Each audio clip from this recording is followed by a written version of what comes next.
Final semifinal में कुछ भी ऊपर नीचे होता है तो ये 9 विन्स किसी को याद नहीं किसी को याद नहीं रहेंगे, सारी किसी को याद नहीं रहेंगी। कायदे में असलियत में तो अब वर्ल्ड कप जो है अब शुरू हुआ है। कायदे में तो आप कहेंगे कि अब जो है वो रियल टेस्ट है, रियल गेम जो है बस अब 2 ही है, एक सेमीफाइनल और एक फाइनल। टीम इंडिया की हमेशा से प्रॉब्लम रही है सेमीफाइनल से, चाहे आप देख लो T20 वर्ल्ड कप हो, चाहे ओडीआई वर्ल्ड कप हो, और अगेन 2019 की तरह सेमीफाइनल में पड़ गई है आपके इस बार न्यूजीलैंड की टीम। चलो कह लो कि वहां पर इस बार जो है वो मैट हेनरी नहीं होंगे, बट भाई क्रिकेट है, एक ऑफ डे कभी भी आ सकता है ना। अभी तक वो ऑफ डे आए नहीं। आज शामी का मुझे लग रहा था कि ऑफ ही था, कोई भी विकेट उन्हें मिला नहीं, एक ऑफ डे बट बाकी विराट ने विकेट ले लिया और रोहित ने विकेट ले लिया।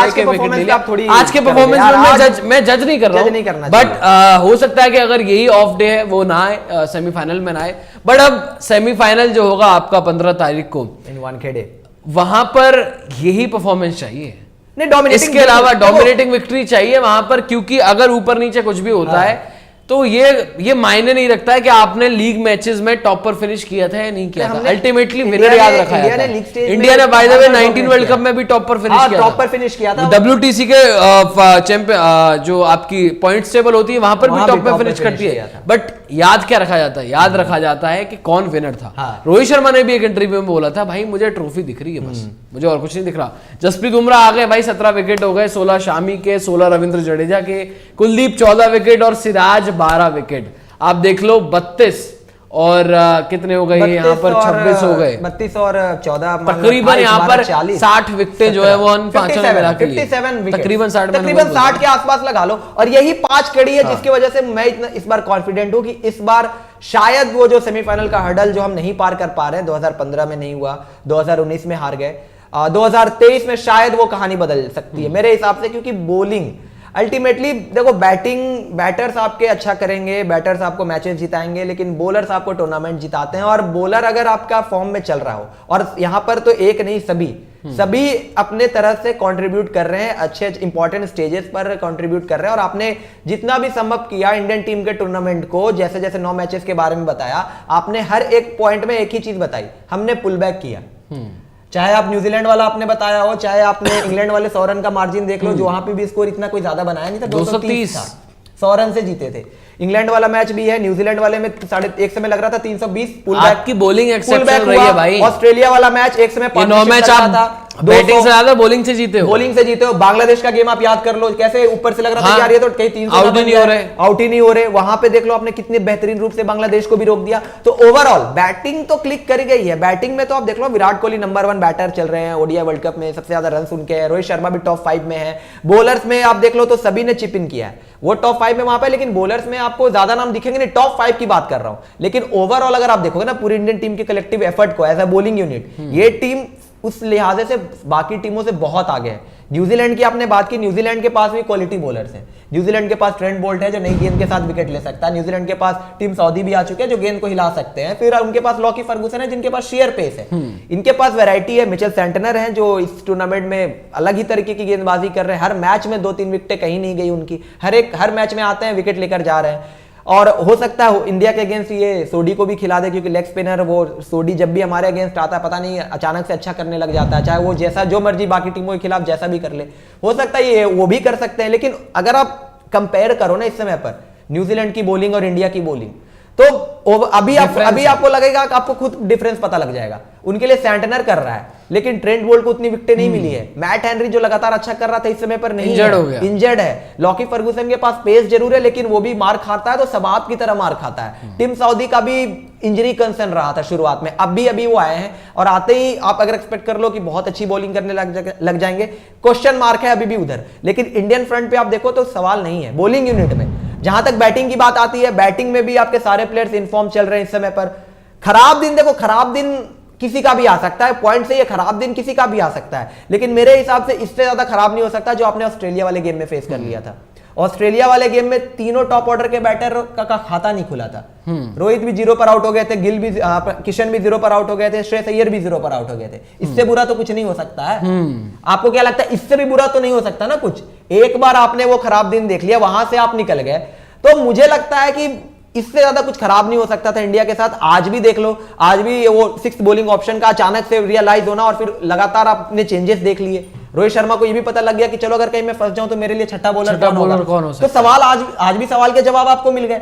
तो जो सवाल थे उसके जवाब अगर कप्तान को भी मिल रहे हैं, टीम आपकी कलेक्टिव एफर्ट चल रही है, तो पांडे जी दिन भी आता है तो आपके पास वो प्लेयर है। देखो परफॉर्मेंस न्यूजीलैंड की भी है इस वर्ल्ड कप में, आप देख लो, ठीक है उन्होंने बीच में 4 मैचेस हारे हैं, बट आप देख लो इंडिया वाला गेम, न्यूजीलैंड वो टीम है जो 47th ओवर तक चेस करवाया उसने, ठीक है, और वो गेम भी वो फंसा सकते थे। दूसरा ऑस्ट्रेलिया वाला गेम ऑलमोस्ट जीत गए थे बॉस, ऑलमोस्ट 5 रन से वो गेम हारे थे, 389 की चेस थी, ऑलमोस्ट 400 रन की चेस थी, पहुंच गए थे।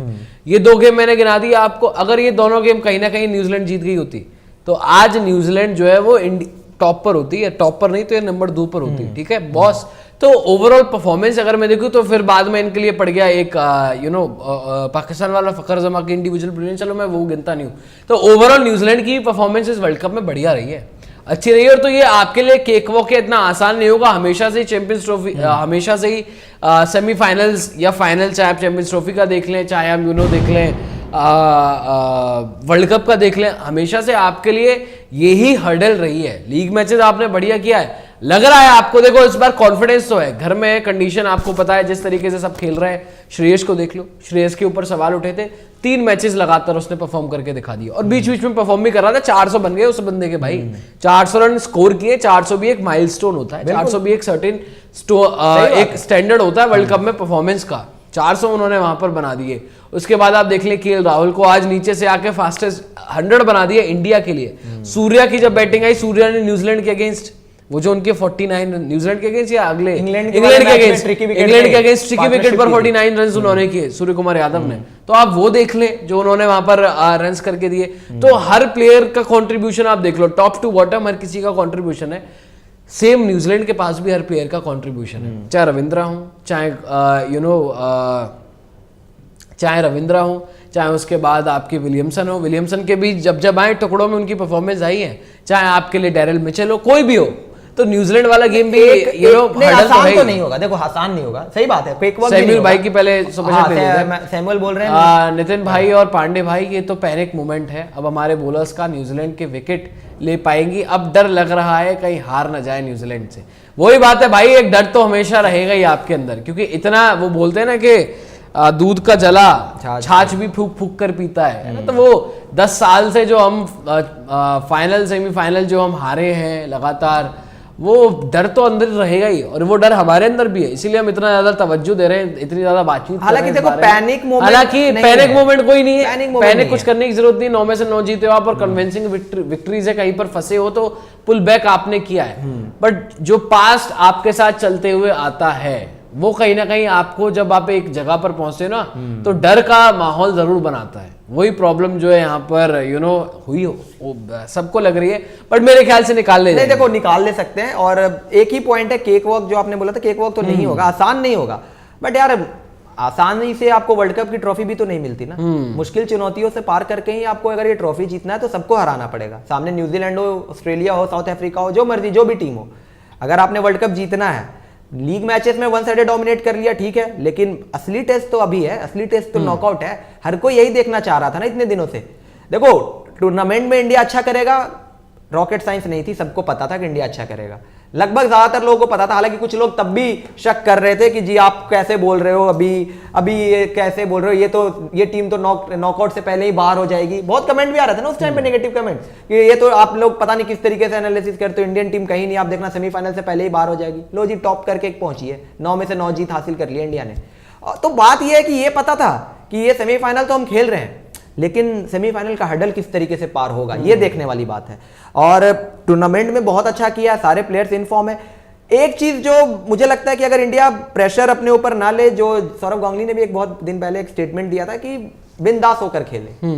आप ये ना सोचे कि ये सेमीफाइनल है, बड़ा गेम है, प्रेशर मुकाबला है, हार गए तो क्या होगा, लोग क्या बोलेंगे, इस तरीके से दिमाग पे ही ना लाए। आप चुपचाप ये देखें कि इट्स अनदर गेम, और अगर उसको उस तरीके से आप लोगे तो मुझे लगता है कि रिजल्ट बेटर आएगा।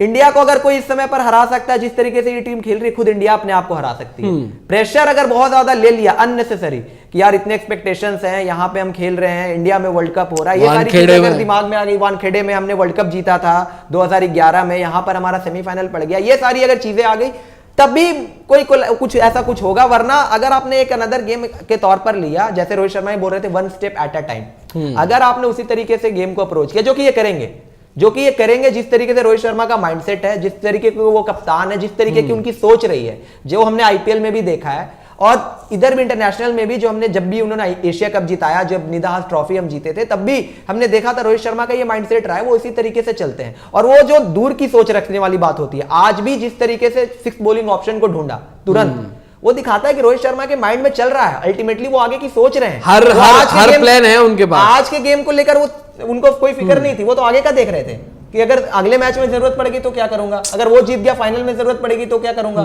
तो रोहित शर्मा तो ऑलरेडी, वो दूरदृष्टि वाली बात है, वो सोच उनकी है, वो उस तरीके से सोच रहे हैं। तो जब कप्तान आपका इतना ज्यादा प्रोएक्टिव है, वो देख रहा है, वो सोच रहा है, वो इस गेम के बारे में नहीं सोच रहा है, वो सोच रहा है कि आगे सेमीफाइनल पड़ रहा है, वो कैसे जीतना है, उसमें हम क्या रणनीति अपनाएंगे। तो अगर कप्तान इतना ज्यादा अच्छी सोच का है तो टेंशन लेने की बात ही नहीं है। रोहित शर्मा की कप्तानी पर मुझे भरोसा है। रोहित शर्मा ने जिस तरीके से कप्तानी की है, वो एक सबसे बड़ा पॉजिटिव होगा इंडिया के लिए। अल्टीमेटली जो प्रेशर में आपने गेम्स निकाले हैं, वो भी आपको कहीं ना कहीं सीख देगा सेमीफाइनल में, अगर कभी ऐसा कुछ मसला होता है। एक चीज मैं बोलूंगा जो आपको थोड़ा सा देखना पड़ेगा, उस मैच में, न्यूजीलैंड वाले मैच में जब आप खेले थे, केन विलियमसन नहीं थे। केन विलियमसन उस मैच में नहीं थे। केन विलियमसन की कप्तानी बहुत बड़ा फर्क डालती है न्यूजीलैंड की टीम में।